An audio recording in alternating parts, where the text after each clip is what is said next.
All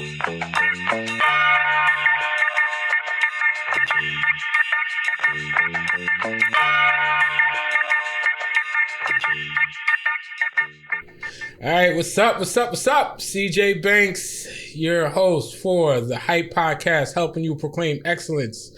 And to my left, hello, it's Shayna Van Dyne. We're here with the Helping You Proclaim Excellence Podcast, episode 4. 5 or 4?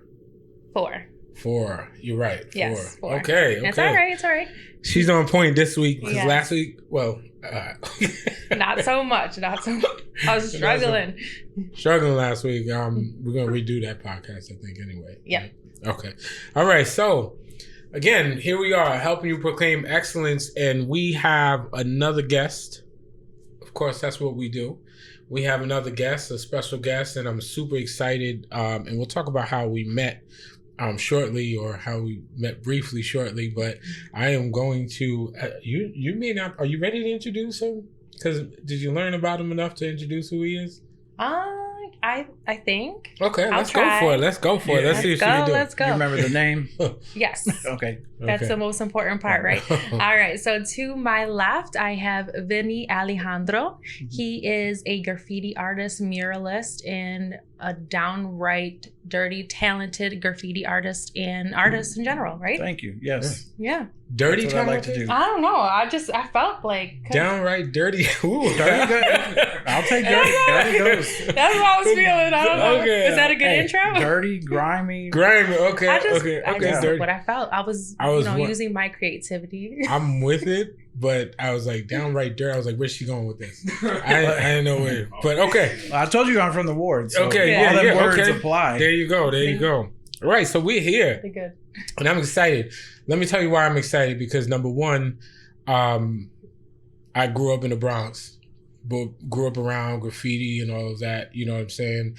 But more so, hip hop is like my life. I'm really dedicated to hip hop and its culture. Been in the music industry for a long time, and worked with a lot of different artists and a lot of different, not graffiti artists. I haven't worked a lot with a lot of graffiti artists, but my brother, Corp, K-O-R-P, recently passed away, but he was a graffiti artist. Mm-hmm. And he had like a talent. Like he made his own, fonts, to create. He has a whole book. I have the whole book. Nice. I love to show you some of the things that he did. Definitely. So I'm super excited because obviously this year marks the 50th anniversary of hip hop, yes. Right? Mm-hmm. The 50th anniversary.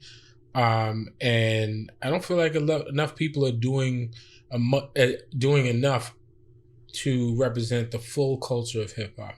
Like they have the concerts and great, but as far as what hip hop really entails, the 5 elements of hip hop, I'm super, super interested in sharing that with the community and really letting them know the importance of every element that forms this culture.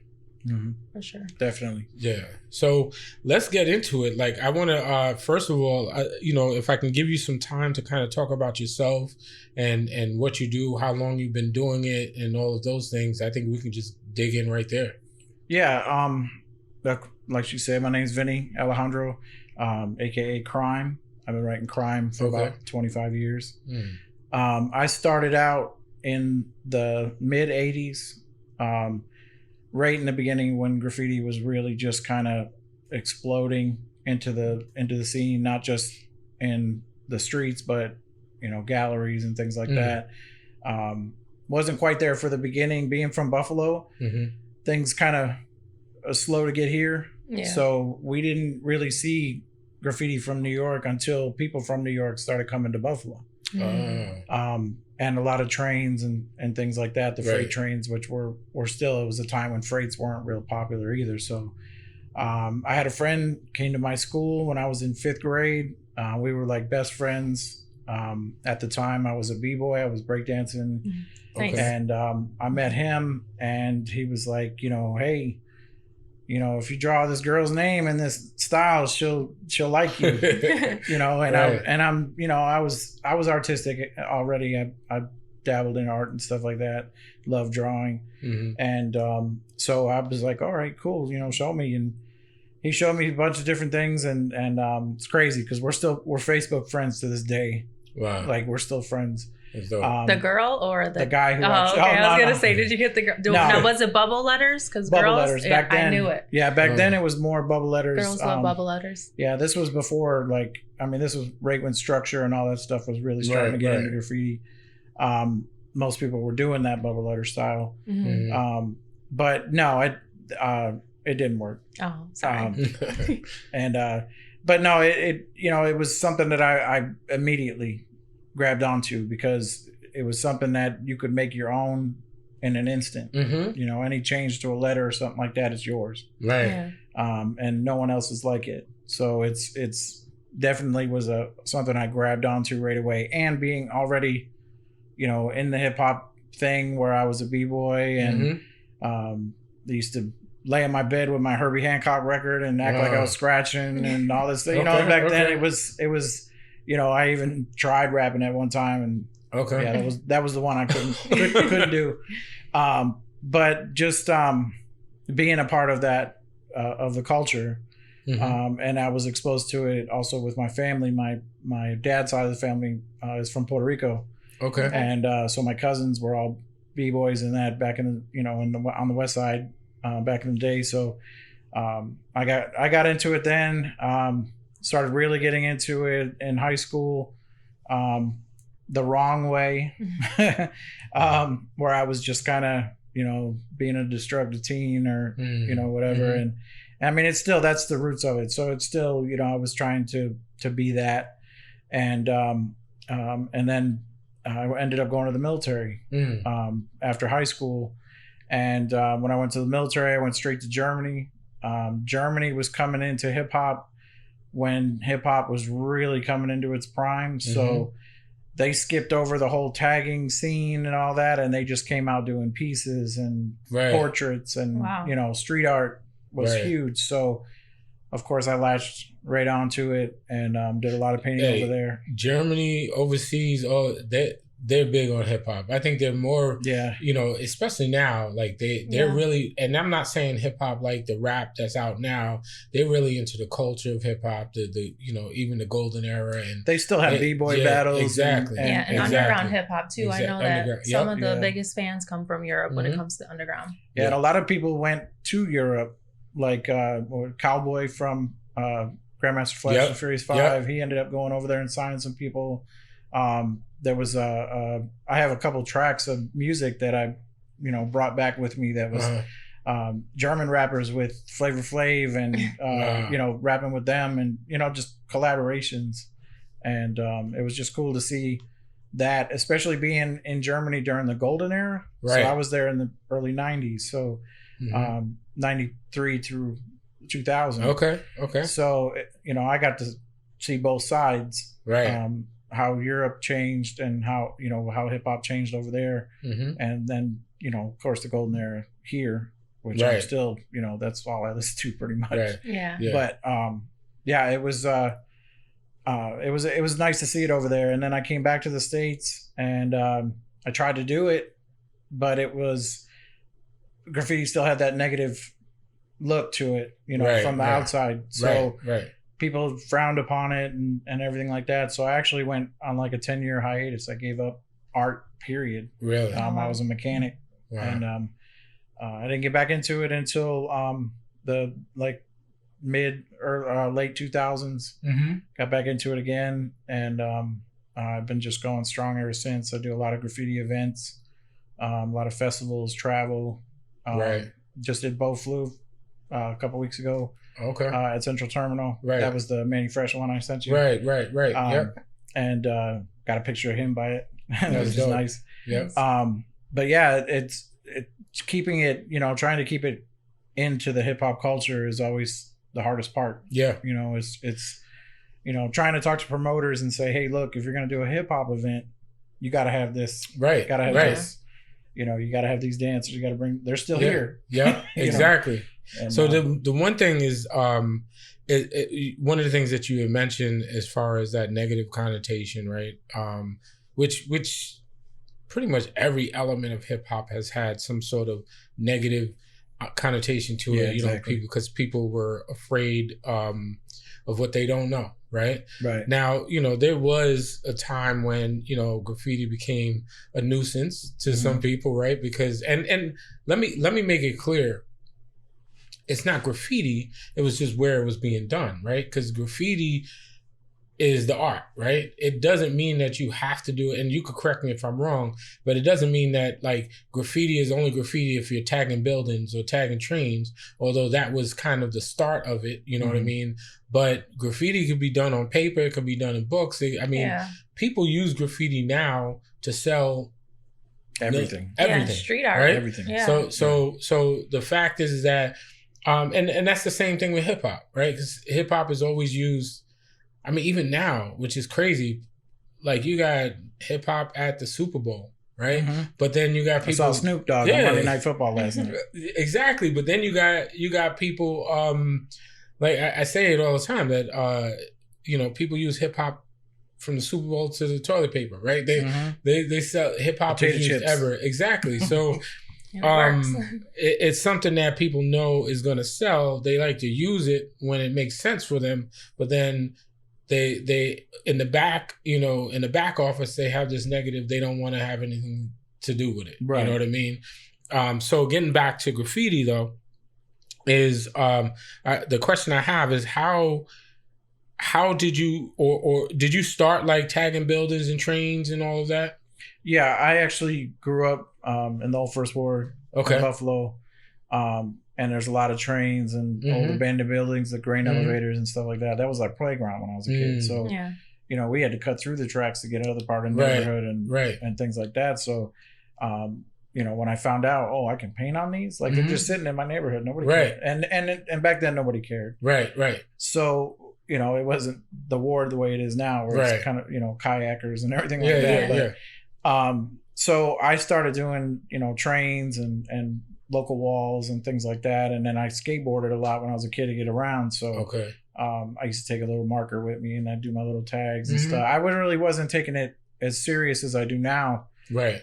Because it was more rebellious. It was more, you know, edgy or whatever. Right. Where so is now is I'm kissing 50. Right. If I get caught, I'm like, oh, you got me. Right. I'm not running.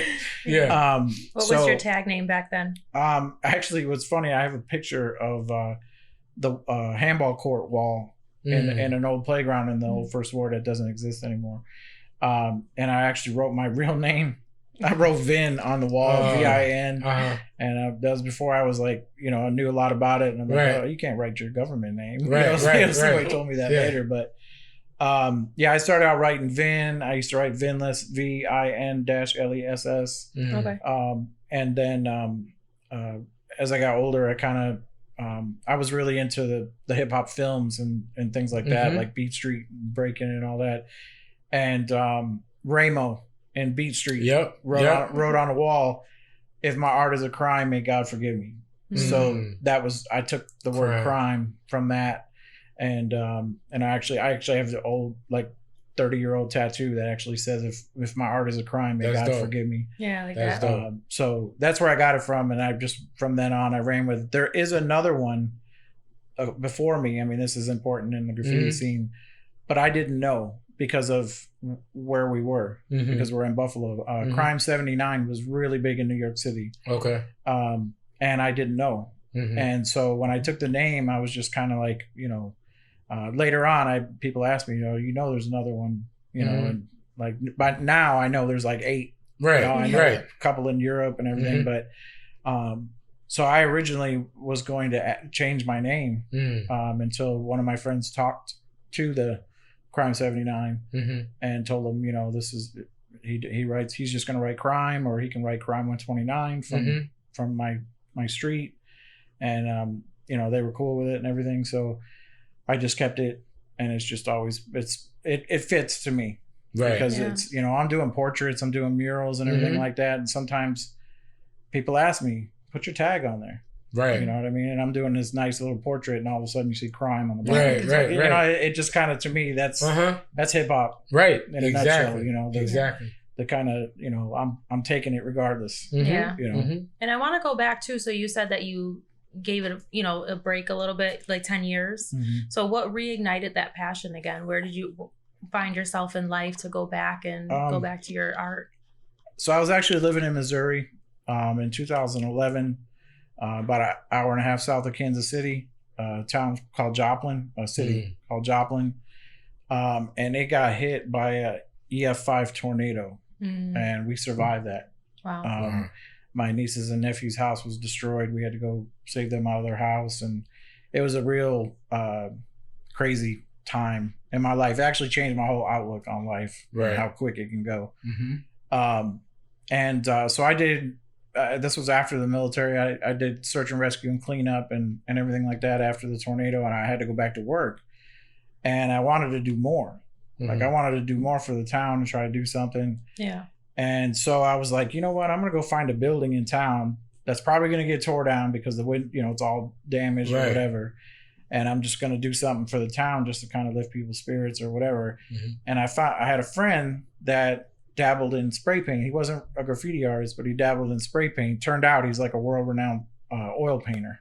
Oh. And he's like in Australia or something like that right now. But I said, hey, you work with cans. I just want to do this wall, and cans is the only thing we can do on it. You know, let's just do something to lift people's spirits. So we ended up doing this wall. It got labeled the Hope Wall. It became like a symbol for the whole city to rebuild and everything like that. And it just threw me back in. Wow. I started doing canvases. Right. I was on Extreme Makeover Home Edition. Oh, really? Oh, wow. They built 7 houses in 7 days in Joplin. So I did a room in that. It just, I mean, literally just threw me in. So the tornado made me want to come back here and shovel snow. Right. Yeah. Because I didn't want to see none of that anymore. Yep. So the goal was, when I moved back here, was to try to do more art, get involved in the art community. I had a real bad accident. I sliced almost through my hand.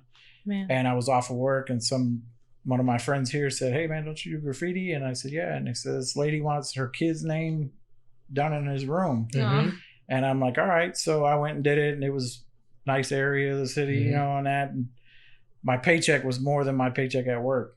Wow. And my wife's like, what are you doing? Right. Yeah. She's like, what? You could be doing this. So we set up a game plan, and within the first year, I had done the Bills Stadium. I had done New Era corporate office. I had done Hyatt Regency. Wow. So it just kind of it happened fast, real fast. Just think about, like, I'm sure that you've gotten this, but maybe not. But when you're a kid and people are like, oh, you can't do that, you know, you're gonna end up in dead or in jail, and all of this, you know, what are you throwing away your life, you know, tagging up trains and doing this and that. But then you can go back to them now and say, well, look, now that ability. So let me tell you something. When I was in 6th grade, I wanted to be a rapper, right? And I went into, I had just moved from the Bronx to Long Island and met a couple, like this crew, they were rappers, right? So I got with them and we started rapping, right? I started rapping with them. They were great rappers. I was just starting out. And I had one teacher, her name was Miss Gould. I'll never forget it. She used to let us go up into her room. She was an art teacher, but she used to let us go up in her room and practice. And that's where we used to go up and write and practice. Every other teacher, like, you guys stop doing that. You know what I mean? Yeah. And now I built my life around hip hop, and maybe I didn't turn out to be, you know, a platinum rapper or anything, but that kind of sparked everything that I became today. And she kind of gave that to you. Exactly. See, mine's the opposite. Okay. I actually have, and I, you know, when I do my lectures, I actually have my high school sketchbook from performing arts that they gave us. Okay. And in like the 10th page of the book, my teacher wrote in it on the paper. I still have it.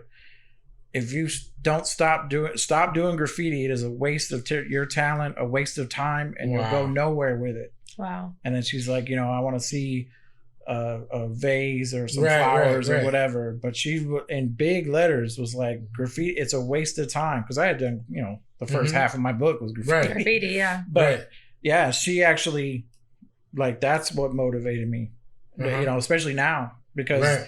the more I do now, the more I'm going against that, Right. you know, and you know, it goes to that something from nothing Right. mentality with hip hop Right. is, you know, people, a lot of, even in the graffiti world, you get people that say, oh, you shouldn't make money off of it. You shouldn't, Mhm. you know, you're a sellout or whatever. But it's like, that's hip hop is, we're taking a talent. I had to draw. I Right. had to draw. Right. I you know, in the 80s, your programs are gone. The art teachers were getting fired and everything like that. So Mhm. I had to draw. Right. So if I wasn't drawing on paper at home or scribbling, or I was on the trains, you know, drawing Right. because Right. I had Right. to. Yeah. So it's even now, you know, I get tired, I get worn out and everything like that, but it's still not work to me. It's Right. I'm drawing for a living. Yeah. You know, and it which- really has transformed Buffalo. Like if you just take a look around Mhm. with all the murals, like talking about First Ward and just going up Elmwood, like the Mhm. murals and the Main graffiti. Street. Yeah, it's beautiful now. It Yeah. really has turned the city around. And usually, like you said before, it may have been viewed as vandalism, but Yeah. now they can't wait to get another mural up. So Right. Yeah, Yeah. the same city that I grew up in, looking down Mhm. at graffiti. It's one of the smallest cities with the anti-graffiti task force. Right. Yeah. Right. But yet I have 30 public murals in Buffalo. Right. Nice. You know, Right. so it's like, it's regardless of what you're gonna put in front of me, Mhm. I'm gonna go. And look at this, right? And you know, I'm not very controversial, but I do believe that like there's a double sided, right? Because you put you can use spray paint, you can use paint, whatever. You put it on the wall, and it's a picture of somebody with flowers. And I see it in Buffalo, right? Mhm. That's not bad, right? Right. But if you had the same person to get paid in some buildings to get paid to put the like the design, like what you have on your shirt or the graffiti, Mhm. you know, the graffiti styles, then all of a sudden it becomes, oh, this is bad. Like if you go to a building and you present, and this is a question for you, if you go to a building and they say, hey, I want to do a art project on my wall. I don't know what they would call it, right? Mural, right? On Yeah. my wall. And you presented to them like this regular painting, you know, Right. it doesn't have a hip hop feel to it. Right.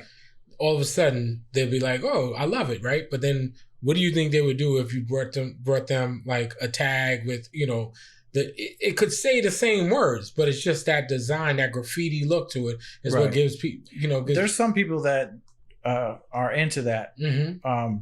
Like the Signature Ink on Main Street. Mm-hmm. Across, they used to have that little corner building on the corner. Yeah. A guy named Past he's from Philadelphia. Okay. He came in and did a beautiful burner, you know, graffiti Right. piece on the side of the building, and it never showed up in any like mural tours or whatever. I mean, it was beautiful. Uh-huh. And the same instance as Paint versus Paint, the festival that I threw over on by Twilight Grill. Mm-hmm. Was that be like Jefferson and William area over there? That was a paintball place. They bought it. It was an old junkyard. They bought it. They asked me to come in. They wanted just graffiti. Oh, okay. Well, there was like 5 buildings, you Right. know, empty buildings. And I said, well, why don't we just, on your opening weekend, you're going to have a big party or whatever. Why don't we make it a graffiti festival? Mm-hmm. And I'll bring in people and we'll light up every single wall in one weekend. Oh, I'll wow. just do every wall. And they were like, you can do that? And I'm like, this is what I do. Like, I go to these festivals. It'd be Right. cool to have one here. Mm-hmm. And we did, the building down there is covered on the street level, inside, everything. We did everything. And we did it 2 years in a row. Wow. Hardly any press, hardly any, you know, I've seen it in videos and stuff like that. People love to go film down there, which is Yeah. cool. I love that. Yeah. But it didn't get the reception. So why do you think that is? Yeah, I was going to ask that. Why do you think that is? I think a lot of it has to do with it's just too edgy for people sometimes. A lot of us are not college educated. Mm-hmm. I'm not. Mhm. I didn't make it in college. That's why I went to the military. Mm-hmm. So it kind of we're on a different plane. Mm-hmm. You know, I tried to do the whole art, like going to the art openings and shaking hands with certain people in certain organizations and things like that. And I tried, because as an artist, I don't just do graffiti.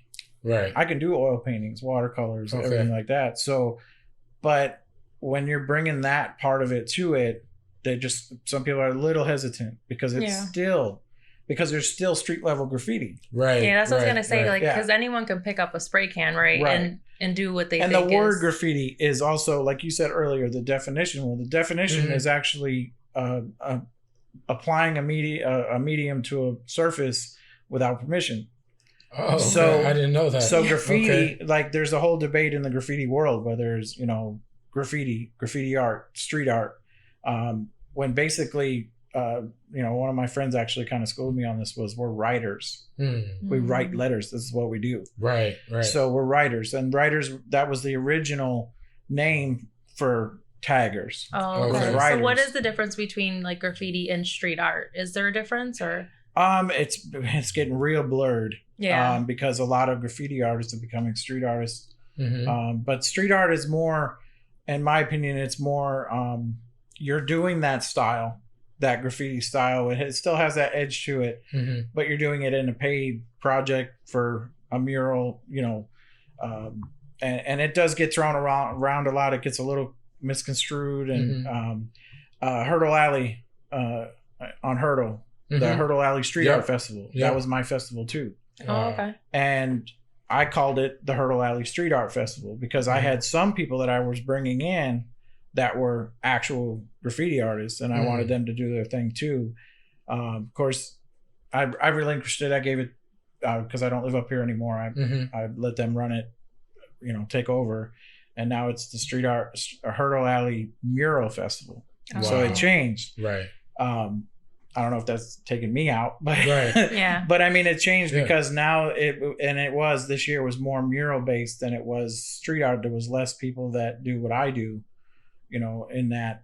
But it's with every element has that. Exactly. You got your rap versus hip hop versus right. Your lyricists and all that stuff. You got your turntablists and your DJs and your button pushers or whatever. Every element has that, and I think as it grows, that ain't gonna go away as long as that other part still exists. As long as that street level graffiti still exists, which if I'm driving down the road, my eye goes straight to it, no matter whose it is. Right. And if I know them on Instagram or something like that, I'll be like, "Yo, I saw your piece." Do you still see like blank trains and blank walls and be like, oh man? Yeah, we had a festival in St. Louis, Paint Louis, goes on every year, and it's right next to a train yard. And I mean, like, there's a part of the wall where you could actually walk backwards 10 feet and run into a train. That whole yard, the whole weekend, got lit up. I mean, everybody was doing their walls, right? Yeah. But that train, they probably hated us when it was over. I remember back, I don't remember what year it was, but there was a time when in New York City, when I was living there, that they came up with this paint that they put on trains that would not take. Yeah. Like you couldn't spray paint anymore because it wouldn't take. Yeah. And that was it was a anti-graffiti coating. Yeah. Because the acid wash didn't work. A lot of train drivers died from cancer and stuff from that. Oh, wow. And now they're the stainless steel. But right now there's a resurgence of top to bottom, end to end trains being done in New York City right now. Yeah. And they're getting real mad about it. And a lot of it's Europeans. Really? Yeah, I was trying to live that the New York experience, I think that there's an opportunity for other cultures to embrace, this as an art. And, if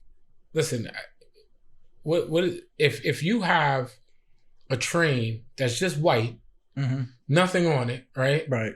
And then this piece of art, which literally it is a piece of art, it's work. It's just like, Leonardo da Vinci or whoever is the artist, it's just art, like who did the Sistine Chapels?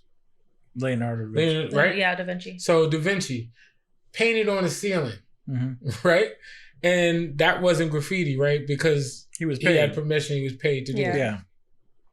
Now, if you could take somebody that, like yourself, that's a graffiti artist, you know, that super dope. I've seen the things that you've done. Well, some of it, I haven't seen it all. And I'm going to share it on the podcast just to let you know we'll do some cut-ins of some of the stuff that you give me to share.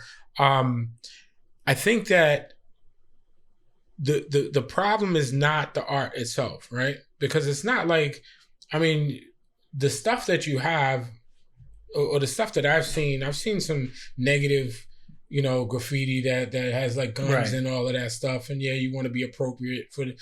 But a lot of it is just art. It really is. And it's beautiful art. Oh, yeah.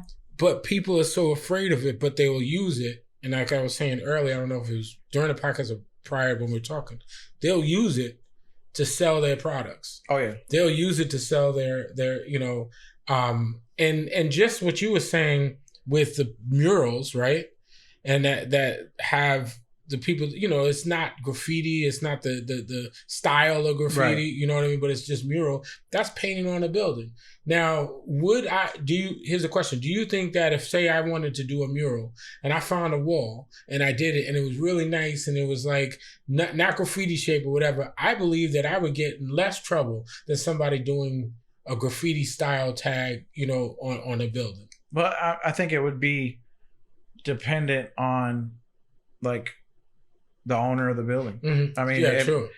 There's a lot of abandoned buildings in Buffalo. That's a given. Mm-hmm. There's some things that get painted on the buildings that people don't like you said. Yeah. But there's other things that get painted where people are like right now. Okay, I'm gonna give a little bit of props to somebody that I know.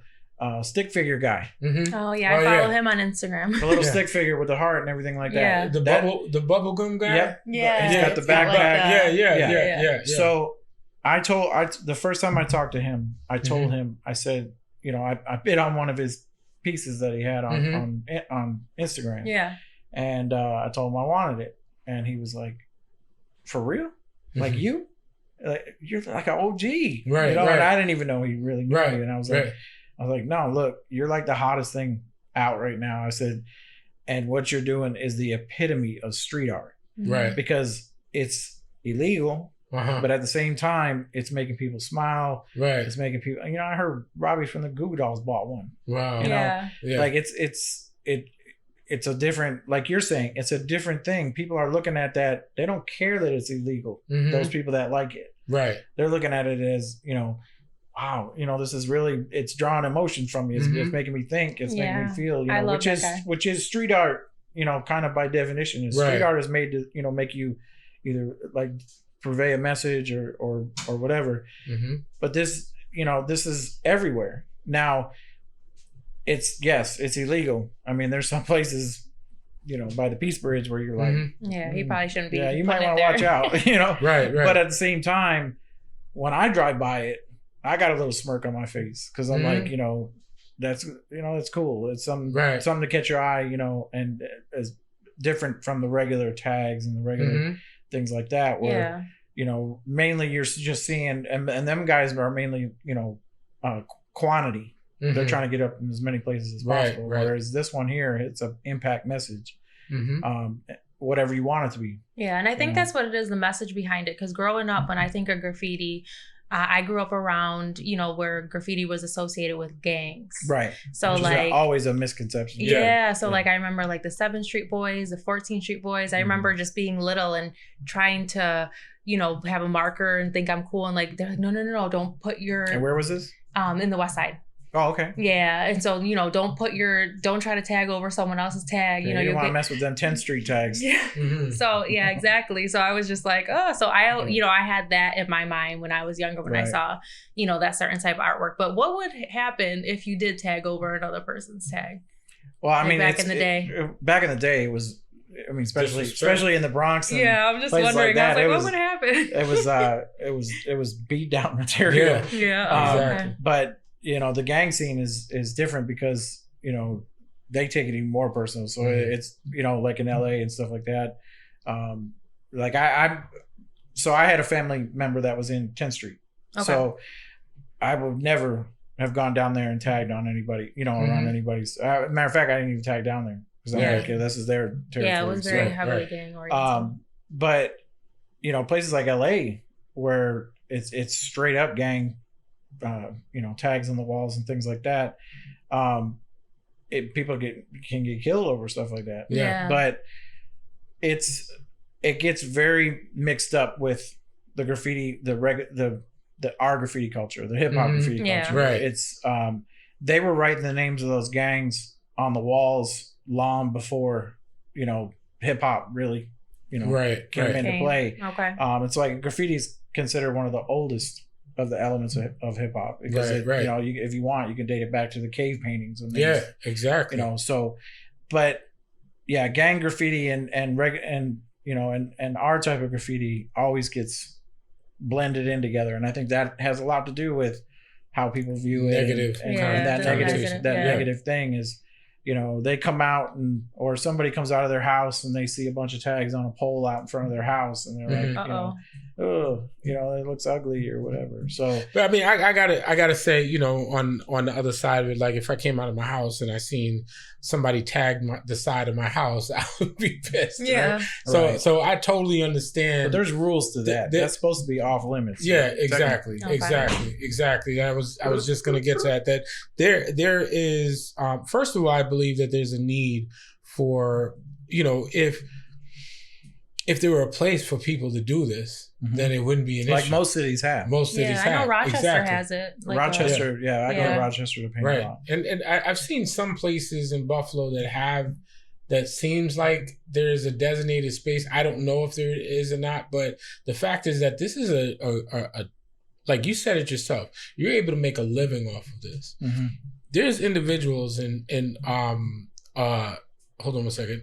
Can you move that off the table? Sorry. There's individuals in like at performing arts and people that I know. My son is dope at it. Like he knows how to draw. He's young, he's 16 now, or 17 now, but even when he was like 13, 14, he was doing my brother before my brother passed. I think that there is a opportunity to create a path to success for people in any passion they have, right? So why villainize it or why take this craft or this talent that you have and make it into like a negative thing instead of saying, okay, how can we make it into a positive thing? And I just want to tie it back into hip hop.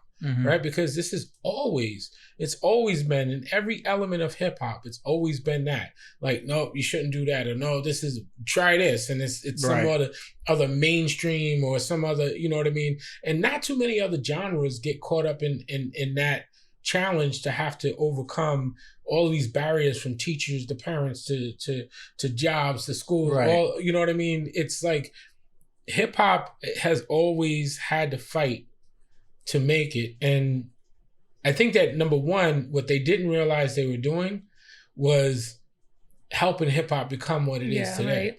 Making the kids want to do it more. Making the kids want to do it more, right? Because they're taking away. And then secondly, what they were doing is they were kind of this was because of their biases, right?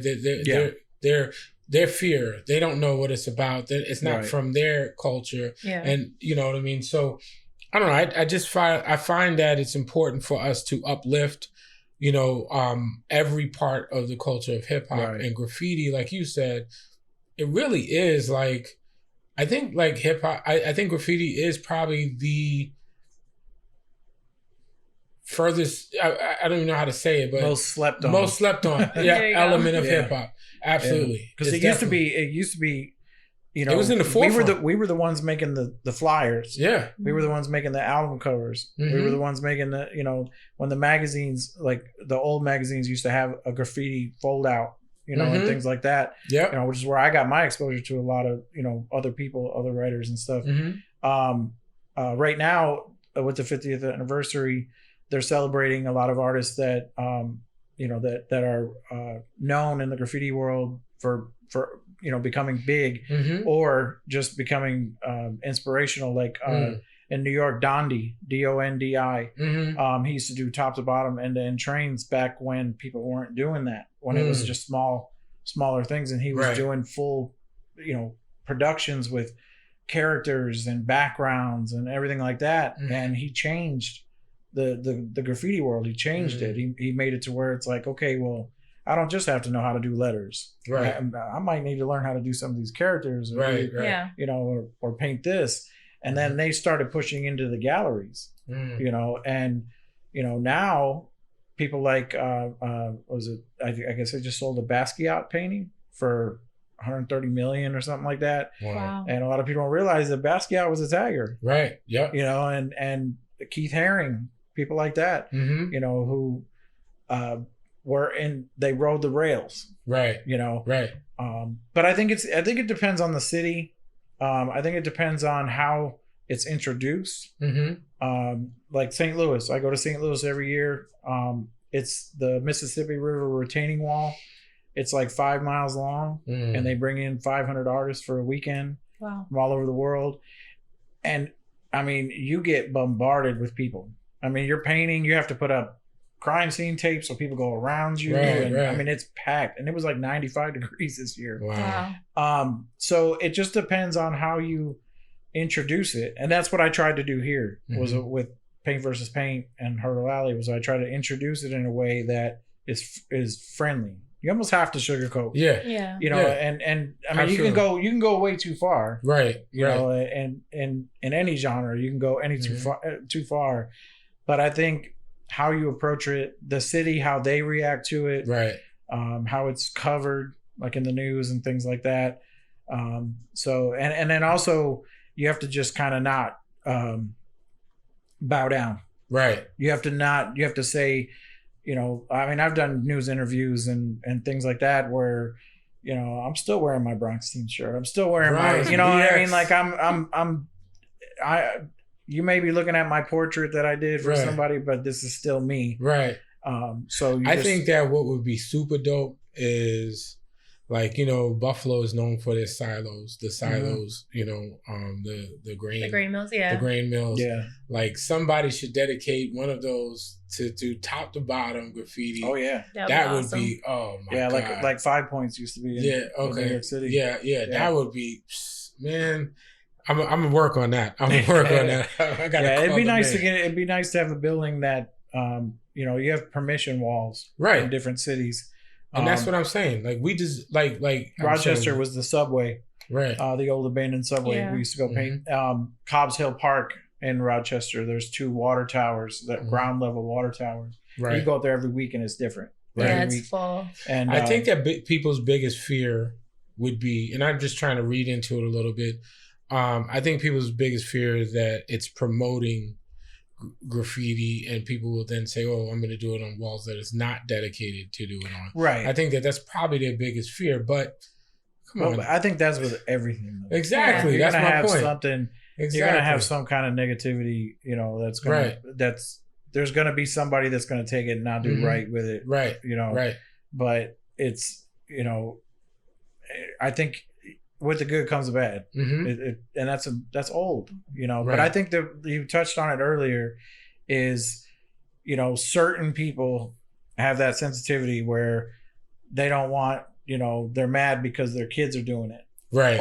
Or their kids are listening to that music, or and it's you can't avoid that. Yeah. If it's good, it's good. Yeah. Do you think it depends on the neighborhood too? Because let's take the stick figure guy. Do you think that would have the same type of reception if we were to do it in Williamsville or Orchard Park? Hell no.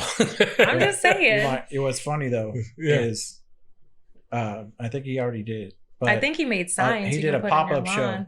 Oh, okay. Did he? And it was in somewhere like Williamsville, I love it. Nice. Me and my kids go and we count how many we can find. He sells out his paintings. Well, so I see on Michigan. So they may not want to admit it. Mm-hmm. Yeah. But it's like, man, I thought you were talking about like on buildings. Well, because he does tag, like the Peace Bridge and certain shops and stores. On Michigan Avenue, I think he did one on and the Perry Projects. There's on that mound of whatever is there. In the back of the Perry Projects. I don't know what that mound is or whatever, but Yeah. I think he did a big piece on there, and I see it. Yeah. When I got was a picture of one he did on the Perry Project. Oh, wow.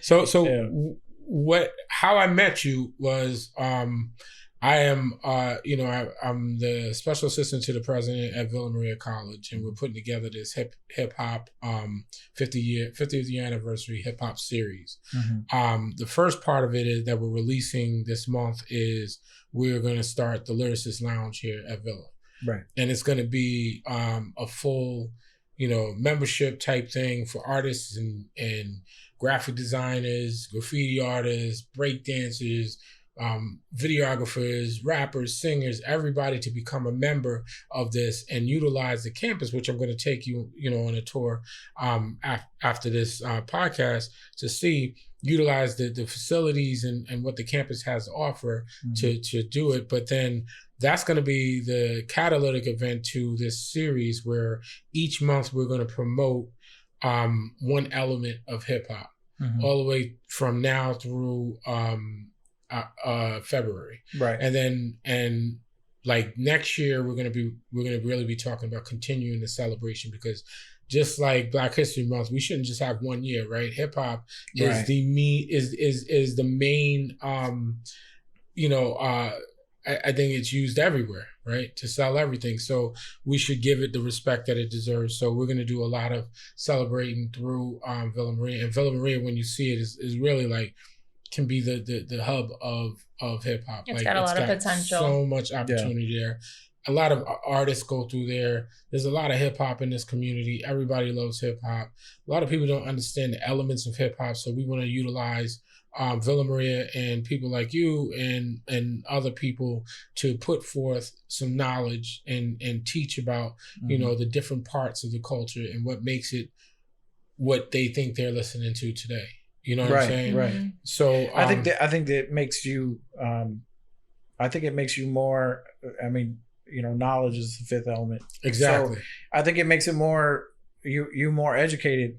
So when you listen to music, and you hear people critique different things and like the new stuff that's out, and people dogging this and dogging that and everything, and it's like you have to if you look at it through educated eyes, then you can really say, then you can go, what's this person like compared to this person, or what's this person compared to this person? Yeah, or what birthed that music, right? Where did that come from? Where did this come from? So it's good to learn all of that. When it comes to the I'm real big on now hearing samples from songs that I love growing up. Where did they come from? Where did they And so who's your favorite artist? That was gonna be my next question. Your favorite classic. Individual or all time? Individual or group? No, he's got different ones. Yeah. I got different. Let's start with group first. Group Tribe Called Quest. Okay. Dope. I have every single they've ever made. Okay. And guest spots. Like I got all of it. Individual. Individual, I'd probably have to say KRS-One. Okay. Dope. Yeah, KRS-One, and I met him last year at Paint Lewis. Yeah. I'm working on getting him in February to come out to Villa Maria. That'd be so dope. And that's what I'm working on, to be our special guest. You talk about somebody like him that's going to Harvard and doing lectures. Exactly. It's crazy. Have you said you did meet Parrish? I met Parrish at DBGB's. Their performance. I painted live outside. I did a live painting, and I got to meet him after he signed it. Parrish is super, like, he's another one. I learned so much from that dude. Like, he's got a lot of experience in hip hop. He he used to be a DJ too, right? And producer. A lot of people don't know that. They give Eric a lot of credit as a producer, but Parrish was producing even before Eric. Right. I don't know if I'm supposed to say that out loud, but that's what it is. It is what it is. Look at the tapes, you can see. I think Parrish did the first 3 or 4 albums that they did, or maybe the first 3 albums. But I would say that, definitely. Did he do DOS Effects? Mm-hmm. Yep. DOS Effects. Yeah, because DOS Effects had a different sound than other stuff that Eric Sermon did. So when they split, the Hit Squad, we had Das FX, Parrish Smith, Redman. Redman was on Death Squad. Redman was on Death Squad. Yeah. Nocturnal. A little bit of Keith Murray, but Keith Murray was Death Squad. Yeah. But he, they all was working together still. Right. You know what I mean? But that whole, obviously I would say, because that's like my crew, but I think like all together, like EPMD was one of my favorite. And I grew up in Long Island. Like after I moved from the Bronx, I lived in Long Island, right. like in 7th, 8th grade, and it was it was all about EPMD then. Right. You know what I mean? And then, EPMD was one of the first real, rap groups that created like a whole team, a whole squad. Right. You know what I'm saying? Like Wu-Tang even gave them credit, EPMD credit, and said, listen, they mapped their whole Wu-Tang thing after how EPMD did the Hit Squad. Yeah. You know what I'm saying? Which is super dope. Yeah, because you had that, that time when there was a lot of, native tongues and, exactly. and all that, groups like that where, it's like, oh, they're with that, Right, and, right. And then it kept going. Rough Riders did the same thing. Yeah. And, it was kind of cool to see that they were, because hip hop's so competitive. Exactly. It was good to see all them together. Yeah. Kind of melding together, and they created some of the, those groups like that created some of the best music.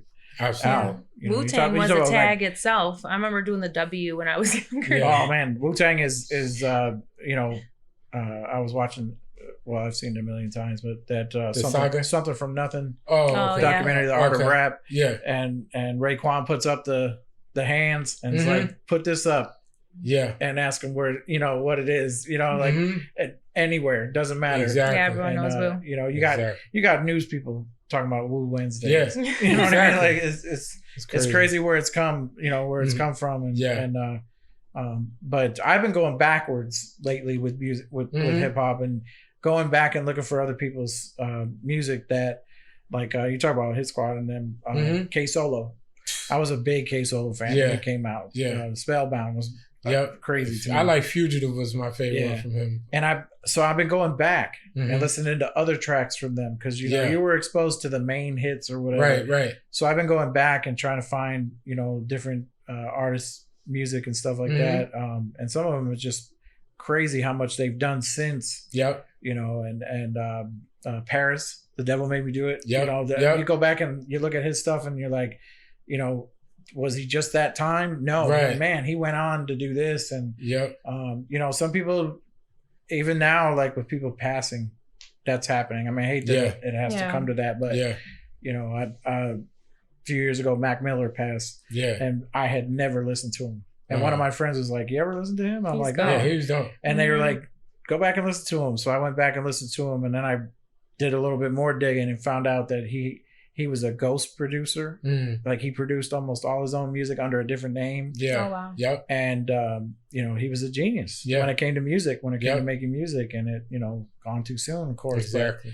But yeah, it's, I like almost like now is my digging time and going back. Yeah, that's dope, man. I could tell you, I could tell by talking to you, and we haven't talked a lot prior to this, but I could tell you're a true hip hop head. You know what I'm saying? Yeah, and that's dope. definitely. I love to see that I love to find people that really like hip hop as much as I do and really live it. You know what I'm saying? I definitely live hip hop. I try to incorporate hip hop in everything that I do. Everywhere I go, I'm always, and I'm a DJ. I'm a producer, so I produce, but I do more boom bap. I don't do a lot of the trap stuff that they're listening to now, that type of music. But I could do a little bit of that, but I'm more of a classic boom bap hip hop, producer. I go by DJ Cash. Man, I'm super excited to have you here. I think that we're gonna probably have you here more often whenever you're in town. You let us know. Yeah, definitely. And we're gonna continue the conversation. When it comes to hip hop, I love talking about. That's dope. It's definitely. You gotta come in when I'm working on some beats and whatever, so you can see. I'm a sample head too, so like I'm deep into sampling. Right. I said I'm deep. I know. I wasn't gonna say nothing. I was like, okay. So you gonna start? We went a whole show without you picking on me. I'm trying to keep up. I'm not, I'm trying to keep up with the old school hip hop. Whoa, we don't call it old school. It's classic. It's classic. Oh, I'm sorry, the classic hip hop. Old school. Yeah. I'm learning. Yeah, that's something that. No, you guys are taking me to school. No. So you need to get XM. Uh-huh. And you listen to Rock the Bells Radio. Exactly. Okay. Just listen to that. Yep. Because it always comes up with the explanations and especially when you get the shows like Grandmaster Cass and Shaw Rock and what do you call it? Even Too Short's show. Yeah.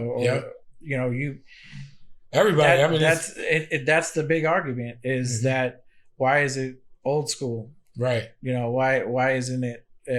Other genres of music, you have classic rock, classic jazz and things like that.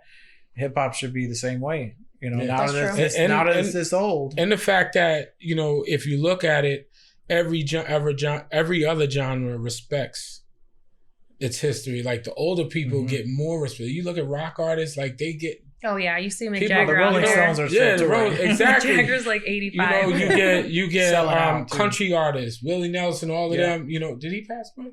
No. Why do I always say something? I don't know. Last time we almost confirmed Anita Baker. She did not. She's alive and well. I know. I was like, didn't Anita Baker? I'd have been in mourning. All right, so Willie Nelson. I love Anita Baker. Still alive.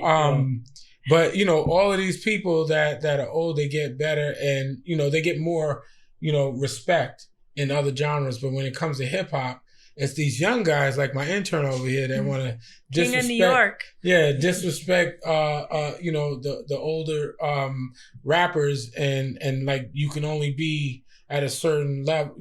You can only be in the game if you up until 30. How old can you be? Now it's starting to change again. Because when you talk about like Future and 30, all, so. yeah. But I think that people lose respect. Like people don't give enough respect to the founders of hip hop and the people that really have done it. That really made it possible. I just think if you doubt anybody that in the early days of hip hop, if you doubt anybody, their skill level or whatever because they're old, you just grab King's Disease. Yeah, all of Nas's new. Just listen to those. Right, and you can't deny that. The skill involved in all that and I don't care if you're old, young, or whatever. And there's a lot of these podcasts and things on YouTube where people are telling them go listen to this, go listen to this song, go listen to that song, and to get the reaction videos. Right. And it's good to see that because you take a song like one of my favorite, World Renowned, How Nice I Am. You take a song like that and you play it. And the production and everything is amazing, and the sound and that. I got people that don't listen to hip hop music that I played that song for, and they're like, "This is pretty good." Yeah, oh, yeah. It's like, and a lot of Tribe Called Quest stuff and that. Yeah, but it's I think the goal is you should go back. If you're into hip hop and the 4 elements, and then the 5th being knowledge, you have to go back. You have to go back and listen to, and there is some just absolutely corny, and that's with any. Any genre. Exactly. There is some bad ones, you may run into the Rapping Duke or something like that. Right. And be like, what I is thought this? that was dope back in the day. Song? No, back in the day, people used to pop and break and all of that to that. The beat was dope. I never got into that one. Yeah, I liked it, man. I like all types of hip hop.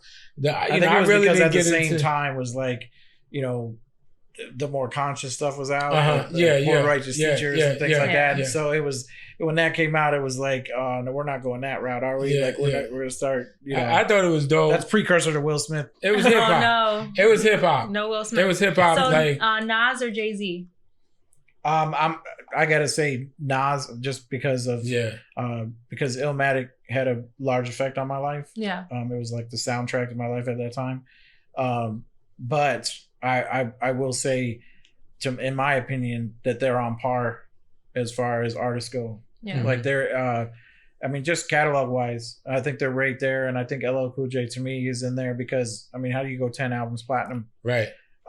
Before all these people really were going platinum. Just certain people are on that level. I don't like to do the whole top 5 dead or alive, top 5 dead or alive and everything like that because I don't think you can judge that unless they all rap the same. Right. Yeah. you know, you can't really judge that. It's I tell you, Fat Joe doesn't get enough to me credit that he deserves. Mm-hmm. He's been around for many generations, many different levels of hip hop. You got a flow, Joe. Yep. That was my. Can we curse on? Do I curse on this? No, we don't. Okay. No, that was my stuff.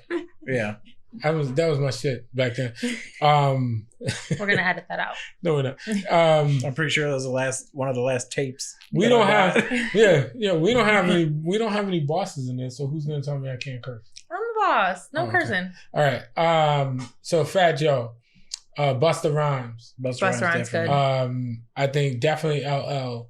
Like, and this is not like top 5. I'm just saying the people that I don't think that I think are not that I don't think, but I think are like the elements of.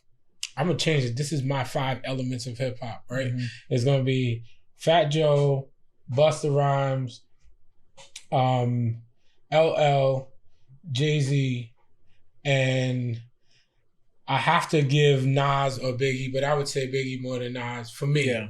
I grew up in the Bronx. We really didn't rock with Queens that much, so it was really like the I think I would say Biggie because I like Biggie. Biggie was dope artist. Yeah. I had a thing with the whole, you know, Biggie and Tupac. Mm-hmm. Like everybody talks about Biggie and Tupac. Yeah, and I think a lot of why people talk about Biggie and Tupac is because of the time when they came out. Right. They were top of the world. Yeah. Them too. Yeah.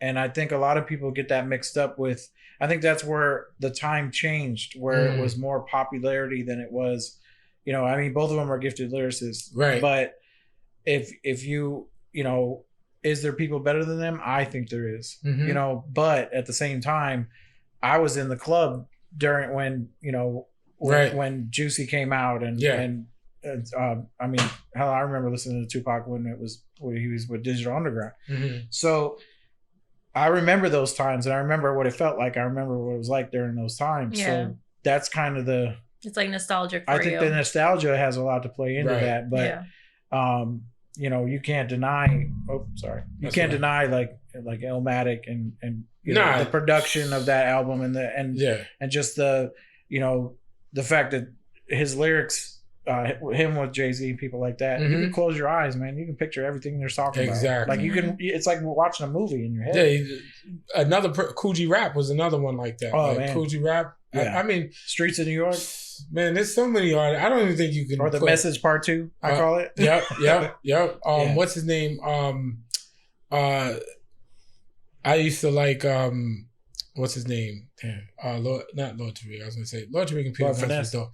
Not Lord Finesse was dope too. Yeah. Lord, that one like what was the joint? Man, I'm losing my memory, but the Lord Finesse joint that I liked the most was that knocking niggas off, niggas out. That with the Scooby Doo sample on there. Yeah. Oh man, that was crazy. But I was thinking of Brand Nubian. Oh yeah, I love was definitely dope. I loved not just Brand Nubian, but Grand Puba. Yep. I think actually to this day he's doesn't get underrated. The props he deserves. Yep. But those groups that, you know, those were groups that weren't as you know, as in the top 10, you know, at that time, you know. So, but see, I got introduced to a lot of these, especially over in Germany. We used to have people would send over to us care packages, and they would send us VHS tapes, and they would sit and watch like the box, the jukebox, or Yo MTV Raps or whatever, and they would record the videos, and then they would send them over to us. So we'd have like 2-3 hours of videos just nonstop. That was nice, and that was how you got introduced to a lot of stuff. But there was a lot of stuff you didn't hear because it didn't make you know, those shows or whatever, and so that's where my digging now goes back, you know, to that time, trying to find more artists that had music and you know, and every now and then I still get caught with a song where I'm like, who is that? You know, one of my friends will play it and I'll be like, you ever heard of the Ghetto Dogs? I heard Ghetto Dogs. Ghetto Dogs, they was from Long Island. It was a dope group. They dropped a couple of white labels. They really didn't drop anything major, but They were super dope. Yeah, Anyway, we gotta definitely tie it up. We can do this all day. Yeah. We're gonna have you back, man. Whenever you're in town, you back in town, let us know. We'll have you back up because I'm sure that people want to have more, hear more about you. I'm gonna actually ask people next time I know that you're coming. We're gonna ask people to kind of send in some questions if they have any questions, and I'll read them out to you and you can answer them. And brush up on my classic hip hop. Yeah, exactly. See, I changed it. All right, I got it. So I always tell people I was born with a different perspective.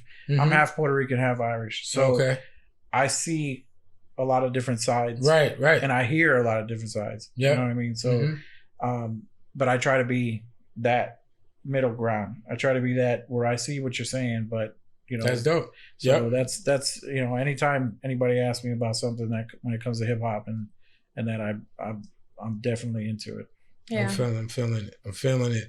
Yo, this is super dope. This is the Hype Podcast. It's CJ Banks and Shayna Van Dyne helping you proclaim excellence. And Vinny Ali. You're supposed to. I know I do this every time. I'm sorry. Vinny Alejandro. AKA Crime. And I'm not gonna say Alejandro. I can't say that. So say Ali.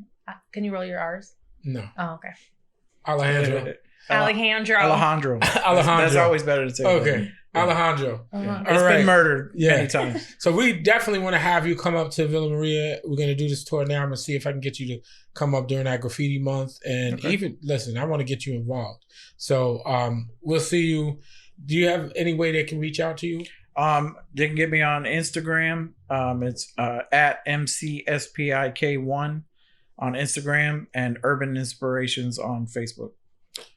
MCSPIK1. Okay. It's because I'm half and half. Okay. I know. I was doing it too. I'm like, what did he just spell? Yeah. That's my business email. So usually I just spell it out. Yeah. Right. And then I just watch people's faces. Yeah. I know. I was reading. I was like, wait, okay. All right. And Shayna, yes. What's our social media? Do we have social media yet? Yes, please follow us at the Hype Podcast 716. Yes. We are also on Instagram and Facebook, and shortly we'll be having a website coming soon, right? Yeah. Yes. Very shortly. CJ has to make it. Get to it. Yeah. More money, more problems. It's your boy CJ Banks and Shayna and Vinny, and we out of here. Yes. Bye. All right.